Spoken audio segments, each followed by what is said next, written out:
जय श्री राम। देखिए इस वीडियो में हम समझेंगे थ्योरी ऑफ एवोल्यूशन है क्या और कैसे इस धरती पर जीवन की उत्पत्ति हुई, पहले इस धरती पर कौन आया। देखिए इस्लाम धर्म के अनुसार अगर हम देखें तो सबसे पहले केवल इस संसार में कौन थे? अल्लाह थे, जिन्होंने धरती पर रहने के लिए सबसे पहले एक व्यक्ति को बनाया जिनका नाम था आदम। जब ये अकेले पढ़ने लगे, क्योंकि इनके साथ कोई खेलने को नहीं था, इनके साथ कोई रहने को नहीं था, कोई घूमने को नहीं था, तो अल्लाह ने यह कमी महसूस की और इनके साथ इनकी एक पत्नी बनाई जिसका नाम था हव्वा। अब इनको कहा गया, अब इनके रहने के लिए एक जगह बनाई गई जो कि स्वर्ग में, जो एक गार्डन के जैसी थी और उसमें बहुत सारे पेड़ थे, बहुत सारे फल थे। गार्डन में बहुत सारे पेड़ थे, बहुत सारे फल थे, पर बीचों बीच एक पेड़ ऐसा भी था जिस पर के फल खाने के लिए अल्लाह ने आदम को मना किया था। कहा था कि इस पूरे बगीचे में से तुम चाहे जाके चाहे वहां के पेड़ खा सकते हो, बस इस पेड़ के फल को मत खाना। अगर इस पेड़ के फल को खाओगे तो तुम्हें सजा मिलेगी। पर आदम और हव्वा कहाँ मानने वाले थे, इन्होंने क्या किया, इस पेड़ के फल को खा लिया, जिसकी वजह से अल्लाह को जब ये पता लगा कि इन्होंने इसके पेड़ के फल को खाया तो इन्होंने इनको सजा के तौर पर पृथ्वी पर फेंक दिया और कहा अब जाओ, तुमने बहुत ऐशो आराम की जिंदगी जी ली, अब पृथ्वी पर जाकर मेहनत करो, पृथ्वी पर जाकर दुखों का भोग करो, अपना जीवन खुद जियो, अपने फल खुद अपने मेहनत करो, मेहनत करके अनाज उगाओ और उसको खाओ, पर तुम्हें अब खाने पीने के लिए बहुत ज़्यादा मेहनत करनी पड़ेगी। तो इस तरीके से पृथ्वी पर पहले व्यक्ति आए, आदम और हव्वा। ठीक है, अब यही कहानी बिल्कुल ईसाई धर्म की भी है। इसमें क्या था, तो सबसे पहले इस संसार में कौन थे? भगवान थे, जिसको बोलते हैं गॉड। तो इन्होंने सबसे पहले बनाया एडम को। जब इनको भी कमी महसूस होने लगी कि इनके साथ कोई होना चाहिए, तो इन्होंने इनकी पत्नी को बनाया जिसका नाम था ईव। अब ये इनको भी क्या करा, एक गार्डन में छोड़ दिया और इस गार्डन में इस बार दो पेड़ थे, जिसमें से एक था अच्छाई और बुराई का पेड़। अगर इस पेड़ के फल आदम या एडम खाएंगे तो उनको पता लग जाएगा अच्छा क्या है और बुरा क्या है। और दूसरा था जीवन का पेड़। अगर इस पेड़ के फल एडम खाएंगे तो पता लग जाए ये कभी मरेंगे ही नहीं। अब ये भी कहा मानने वाले थे, गॉड ने इनको भी हिदायत दी, इनको भी कहा कि इन दो पेड़ों के फल मत खाना, नहीं तो तुम्हें बहुत ज़्यादा तकलीफ होगी, मेरे गुस्से का सामना करना पड़ेगा। पर एडम और ईव नहीं माने और उन्होंने अच्छाई और बुराई के, जो अच्छाई और बुराई का पेड़ था उसका फल खा लिया। जब भगवान को, गॉड को ये पता लगा तो भगवान ने इनको भी वही सजा दी जो कि मनी जाती है। इन्होंने इनको क्या करा, पृथ्वी पर भेज दिया और कहा कि जाओ, अब तुम पृथ्वी पर यहाँ पे इस गार्डन में रहने लायक नहीं हो, और जाओ, तुम बहुत ही बेकार आदमी हो, तुम पृथ्वी पर अपना बसेरा करो और पृथ्वी पर जीवन जियो। तो इसी तरीके से पृथ्वी पर सबसे पहले व्यक्ति कौन आए ईसाई धर्म के अनुसार? एडम और ईव। पर इस कहानी में थोड़ी सी गड़बड़ ये थी जो कि आप नहीं समझ रहे। देखिए क्या था कि सबसे पहले दोनों धर्म, या हिंदू धर्म को भी मान ले तो हिंदू धर्म के अनुसार भी सबसे पहले कौन आए? ब्रह्मा जी ने ब्रह्मांड बनाया और बना करके सबसे पहले मनु को भेजा और उनकी पत्नी को सुप्रदा को भेजा और कहा कि जाओ, अब तुम यहाँ पर पृथ्वी पर रहो, ये तुम्हारे लिए है। पर इसमें एक दिक्कत थी। देखो सबसे पहले अगर मान लो कि दो व्यक्ति आए, एडम और ईव मान लेते, एडम और ईव आए, या आप आदम और हव्वा मान सकते हो या मनु और सुप्रदा मान सकते हो। तो सबसे पहले जब ये आए तो इन्होंने, इनके बच्चे हुए होंगे, मान लो इनके कुछ बच्चे हुए, 5-6 बच्चे, 4 बच्चे, जितने भी बच्चे हुए होंगे, मान लो 5 बच्चे हुए। पहला लड़का boy boy girl girl girl, तो मान लिया 5 बच्चे हुए। अब यहाँ तक तो ठीक था, पर इससे आगे का इनका जो वंश है वो कैसे बढ़ेगा? अब जाहिर सी बात है, वंश तो जब भी बढ़ेगा जब ये आपस में संबंध बनाएंगे। और संबंध क्या, ये तो पति पत्नी हो गए, ये इनके बच्चे हो गए। अब आपस में अगली पीढ़ी कैसे आएगी? अगली पीढ़ी तब आएगी जब या तो ये लड़का इन 3 गर्ल में से किसी एक के साथ संबंध बनाए और अपने संतान को जन्म दे। पर यहाँ पर इन दोनों का संबंध क्या है? ये आपस में भाई बहन है। क्या है? भाई बहन का संबंध अगर बने तब अगली पीढ़ी जन्म लेगी। या ये लड़का ईव के साथ संबंध बनाए, यानी कि अपनी मम्मी के साथ संबंध बनाए, तब अगली पीढ़ी जन्म लेगी, यानी कि मम्मी प्लस बेटे का संबंध बने। या एडम, ये एडम इस लड़की के साथ संबंध बनाए, यानी कि पापा प्लस बेटी का संबंध बने, तब ही अगली पीढ़ी जन्म लेगी। पर ये किस तरीके से होगा ये अब समझ में नहीं आ रहा, क्योंकि ये तीन ही ऐसी कंडीशन है कि अगली पीढ़ी इस संसार में आएगी, और तीनों ही कंडीशन, भाई और बहन, मम्मी और बेटे, पापा और बेटी, ये तीनों ही संबंध जो है हर धर्म में हराम बताया गया है। ये कोई भी धर्म नहीं कहता कि अपने सगे भाई के साथ या अपनी सगी बहन के साथ तुम संबंध बनाओ, या अपनी मम्मी के साथ या अपने पापा के साथ या अपनी बेटी के साथ या अपने बेटे के साथ संबंध बनाओ। हर धर्म ने ये चीज़ बिल्कुल मना कर रखी है। फिर अगली पीढ़ी कैसे आई होगी, इस बात का जवाब अभी तक लोग बाग घुमा फिरा कर दे देते हैं, पर अच्छे तरीके से नहीं दे पाते, ठीक है। पर इसके साथ साथ एक दिक्कत और थी कि जब साइंटिस्टों ने किस चीज़ की खोज करनी शुरू करी, जीवाश्म। अब ये जीवाश्म क्या होता है, देखो सबसे पहले हमें पता है कि हम क्या है, हड्डी है, हमारे शरीर में हड्डी है, हर प्राणी के शरीर में हड्डी होती है, जैसे मछली के शरीर में भी हड्डी होती है। तो ये मान लो ये एक मछली है, ठीक है, ये मछली है, अब इसके अंदर हड्डी है, ठीक है, ये हो गई इसके अंदर हड्डी। अब जब ये मरेगी तो कहाँ पर गिर गई, मर करके जमीन पर गिर गई। अब इसके ऊपर क्या हुआ, इसके ऊपर बहुत सारी मिट्टी आकर के इसको ढक दिया। थोड़ी और ज्यादा मिट्टी आई समय के अनुसार और ज्यादा मिट्टी, और जब ये इतनी सारी मिट्टी आ गई तो ये एक पत्थर का रूप ले लेती है। क्या ये एक पत्थर बन जाती है। बहुत ये ऐसे नहीं होता 2-4 साल के अंदर नहीं होता है, करोड़ों साल लगते हैं इसमें पत्थर बनने में। जब ये पत्थर बन जाती है तो इसके अंदर का मांस जो मछली का था वो मांस तो सारा खत्म हो गया। अब धीरे धीरे इसकी हड्डी भी गलने लगती है, और ये हड्डी ये छाप छोड़ जाती है पत्थर के अंदर, जिसको बोलते हैं फोसिल या जीवाश्म। तो ये छाप छोड़ जाती है पत्थर के अंदर, जिसको बोलते हैं फोसिल। और इससे हमें पता लगता है कि अब से लगभग कई हजार करोड़ साल पहले, कई हजार साल पहले के जानवर की हड्डियां कैसे थी, और फिर उससे पता लगाया जाता है कि पहले समय में किस प्रकार के जानवर रहते थे इस धरती पर। जिसमें से हमें डायनासोर के बारे में भी इससे ही पता लगता है, क्योंकि हमें बहुत सारे फोसिल मिले हैं, बहुत सारे जीवाश्म मिले हैं इसके डायनासोर के, जिससे हमें पता लगता है कि पहले समय में डायनासोर रहे होंगे। पर इसके साथ दिक्कत यह है कि हमें कोई भी ऐसा फोसिल या जीवाश्म नहीं मिला जो आज के मानव जैसा आज का मानव है उससे मिलता जुलता हुआ हो, या आज के मानव का कोई भी फोसिल हमें नहीं मिला है जिससे हमें यह पता लगता है कि आज का मानव पहले किसी और रूप में रहा होगा। और उसके बहुत सारे फोसिल हमें मिल चुके हैं जो पुराने रूप में मानव के थे। तो इससे पता लगता है कि क्या हुआ, थ्योरी ऑफ एवोल्यूशन काम करती है। लगभग जैसा आज का प्राणी है वैसा ही वो हमेशा नहीं रहेगा, वो समय के साथ बदलता है, ठीक है। अब किस तरीके से बदला और कैसे कैसे इसकी शुरुआत हुई आप वो देखते हैं। देखिए आज से लगभग 4 बिलियन ईयर्स एगो, 4 बिलियन कितना होता है, देखिए 1 बिलियन मतलब होता है, सबसे पहले आता है किलियन। किलियन मतलब 0 0 0, 3 0 लगा के एक डंडा खींचेंगे तो ये हो गया किलियन, यानी कि 1000। फिर 1 2 3 3 0 लगाई, फिर 3 0 और लगाई, फिर एक डंडा, ये हो गया मिलियन।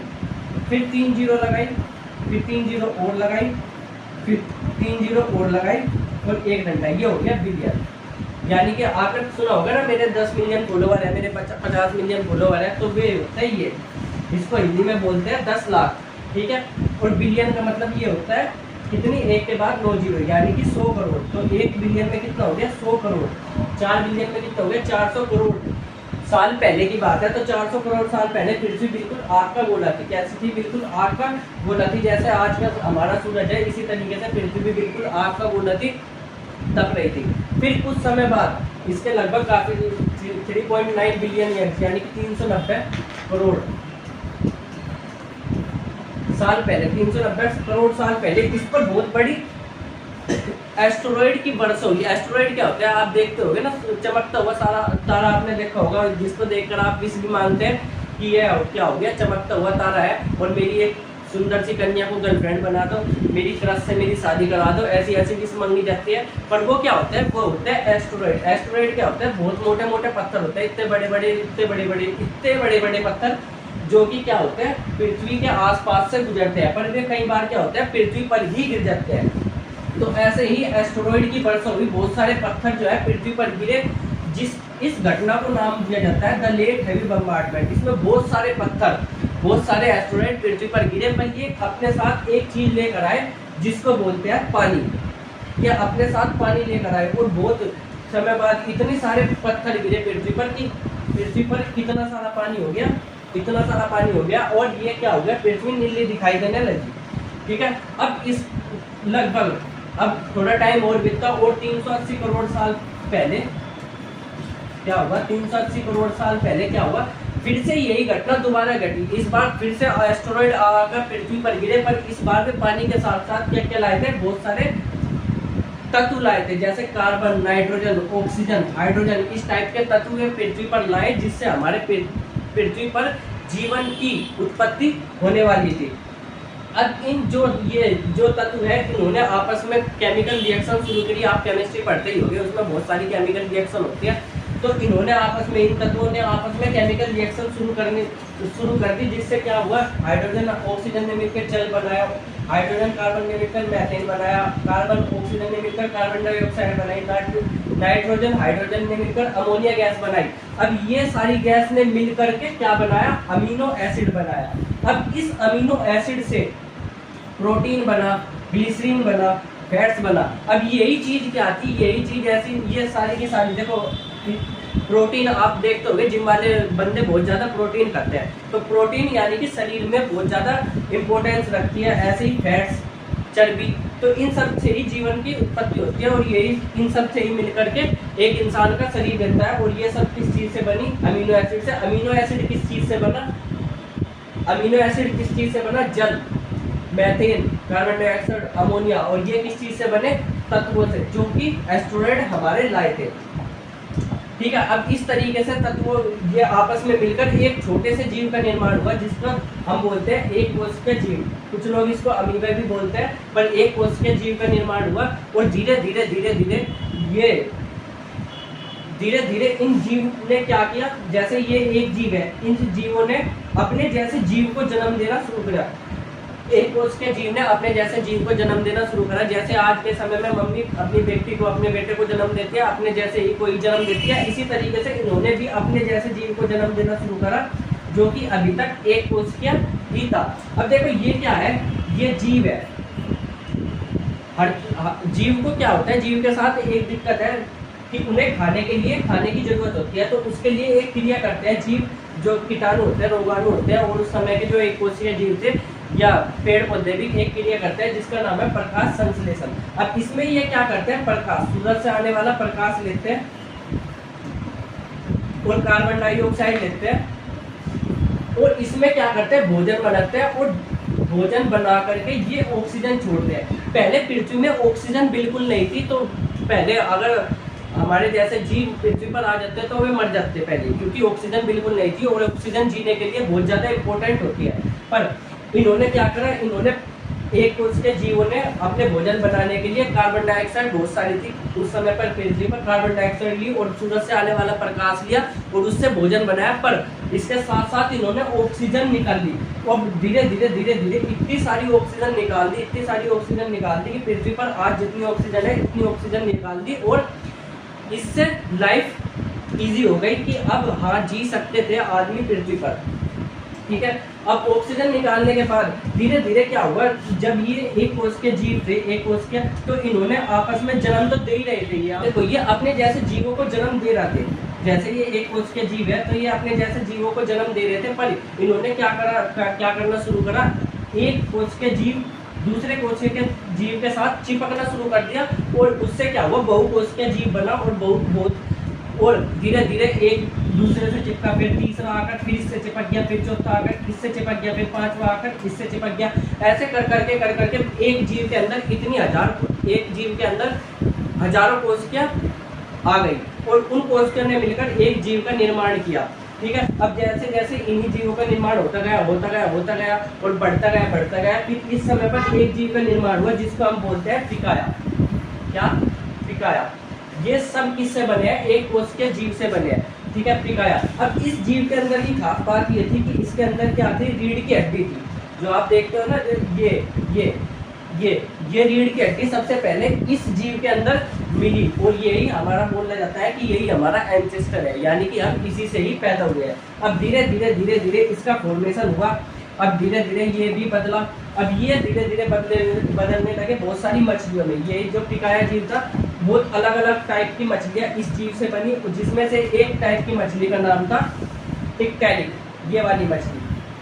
अब तक का सारे के सारे जो जीव थे वो सारे के सारे कहाँ थे, समुद्र में ही रह रहे थे। पर ये पहली मछली थी, क्योंकि देखो इसके पैर है, ये पहली ऐसी मछली थी जो आकर के जमीन पे आकर के जिंदा बच पाई। अब से पहले जितनी भी देखो ये समुद्र है, तो ये समुद्र क्या करता है, समुद्र में बहुत सारी लहरें लहरें लहरें लहरें लहरें उठती रहती है, जिससे बहुत सारे जीव बाहर निकल जाते हैं, समुद्र के बाहर निकल जाते हैं, और अगर उनको ना बचाया जाए तो वो वहीं पर ही दम तोड़ देते हैं। ऐसे ही समुद्र ने इसको भी बाहर फेंका, पर इसके पैर थे तो ये धीरे धीरे वहां पर सरवाइव कर गई और ये अंदर चली गई। अब इसको ये पता लगने लगा कि मैं थोड़े टाइम तक समुद्र से बाहर भी रह सकती हूँ, तो इसने समुद्र के बाहर रहना शुरू किया और धीरे धीरे इसके जो पैर है ये थोड़े बड़े होते गए और इसका फॉर्मेशन अलग तरीके से हुआ, ये थोड़ा अलग तरीके से डेवलप हुई, जो कि बाद में ऐसी दिखी। क्या कहलाता है, टेट्रापोड्स। क्या बोलते हैं, टेट्रापोड्स कहलाते हैं। अब धीरे धीरे ऐसे ही फॉर्मेशन होता गया, धीरे धीरे ऐसे ही एक जानवर से दूसरे जानवर में बदलते गए बदलते गए बदलते गए बदलते गए, और आज जो हम देखते हैं, आज सारे के सारे जानवर इसी तरीके से एक दूसरे में बदले हुए हैं, कन्वर्ट हुए हैं। इसी को ही बोलते हैं थ्योरी ऑफ एवोल्यूशन, यानी कि एक जानवर से समय के अनुसार दूसरे जानवर में बदलना। पर इसके साथ एक सवाल आता है कि आज के जो बंदर है, देखिए क्या कहते हैं कि आज के बंदर थ्योरी ऑफ एवोल्यूशन को मानने वाले सबसे पहले तर्क यही देते हैं कि अगर थ्योरी ऑफ एवोल्यूशन सच है, यानी कि हम एक दूसरे जानवर से दूसरा जानवर, दूसरे से तीसरा, तीसरे से चौथा ऐसे करके इन्वॉल्व हुए, तो यानी कि हम बंदर से बने। पर आज के जो बंदर है वो इंसान आप तक का क्यों नहीं बने। देखिए सबसे पहले ये जो आपका मानना है कि आज के जो बंदर है हम उससे बने, यही गलत है। जो आज के बंदर है, जैसे ये आज का बंदर और ये आज का इंसान, ये जो बने हैं ये किसी तीसरे जानवर से बने हैं, दोनों के दोनों। ठीक है, आपको ये समझना पड़ेगा कि आज के जो इंसान है वो बंदरों से नहीं बने। बंदर और इंसान जिस जानवर से बने हैं वो दोनों के सेम ही थे। समझे किस तरीके से। अब आप ये कह सकते हैं कि थ्योरी ऑफ एवोल्यूशन जैसी कोई चीज होती नहीं है, बकवास की चीज है, तो ये होती है, और आप इसको बहुत आसानी से साबित कर सकते हैं।